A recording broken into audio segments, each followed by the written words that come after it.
everyone! Man, I am excited about today's reading lesson. Yesterday, we got to know characters a little bit better by studying The Three Little Pigs. That's a pretty good story, and I liked seeing all of your different reading responses to that story and those characters. Today, we are going to be studying the main character in a different Three Little Pigs story.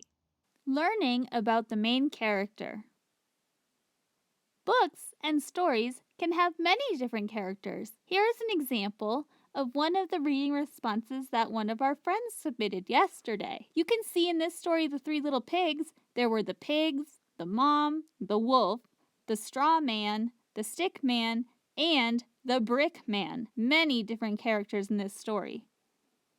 However, one thing that good readers do is focus on really getting to know the main character. The main character is the one who the story is mostly about. That's the character or characters that we really focus on, and they help the story move along. Now, there can be more than one main character, but remember, they're the ones that the story is mostly about. I would argue in The Three Little Pigs that the main characters are the three pigs and the wolf.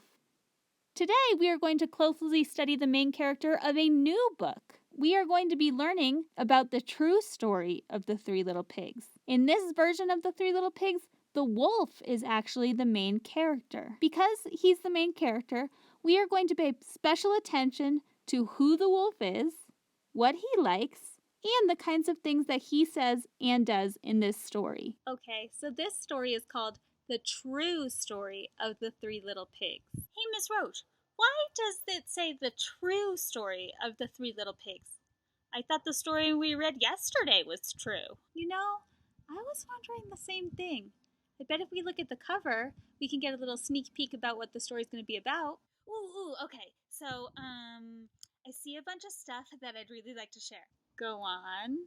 So, the cover of this book doesn't actually look like a regular book. It kind of looks like a newspaper. You can tell because at the top it says Daily Wolf. And then it says the title of the book, which is The True Story of the Three Little Pigs. But then if you look, it says by a wolf. You put your name like that when you write something like you're the author of it. Wow, that's very observant. Did you notice anything else? What if you look down here? Ooh, okay. So it actually looks more like a newspaper because it looks like the pig is holding the newspaper, and it looks like he's going to turn the page. So back to our initial question. You asked why the title of the story is called The True Story of the Three Little Pigs.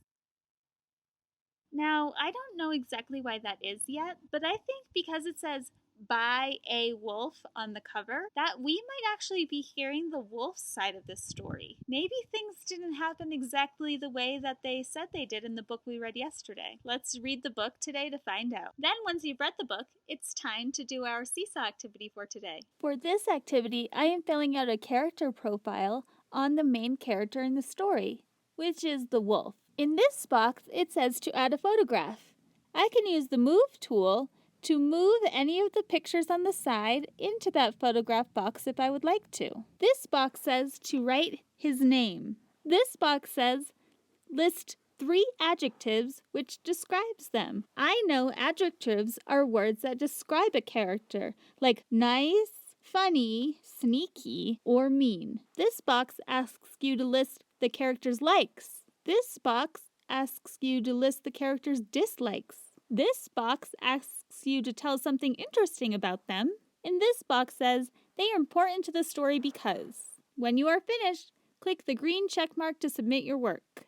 And that's all we have for reading today. Once you are done with your activity, be sure you finish your 20 minutes of independent reading and 20 minutes of partner reading for the day. Have fun reading!